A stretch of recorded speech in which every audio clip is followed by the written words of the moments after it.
I like to stay focused in my tasks in my days. So I got this to-do list. This is the violet dream color because I really love simple lists that help me focus without feeling overwhelmed. So if I remember something, I like to write it down. So I have a typical running to-do list. First and foremost, I like the colors.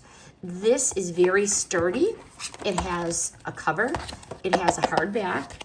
The pages are clean and easy to use, and there's many of them. I like the clear sections. That makes it so easy to sort for priorities, tomorrow, don't forget, and then notes, and then a general to-do list. I like the thick paper because then the markers or felt tip pens will not bleed through. And I like the protective cover as well as the firm backing on the back. So I can bring this to my desk, in the kitchen, or even in the car line and jot stuff down. Would I buy it again? Absolutely.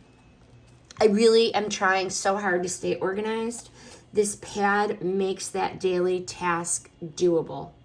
I can brain dump, I can circle the top 3, I can check off as I go. 1 sheet per day or maybe a week, however you choose, is really gonna help keep me focused. The undated format I really like with no dates. That means I don't have to waste the pages, and the overall look is clean and calming. So this one here is really going to fit into my busy work, home, school routine. I do highly recommend these.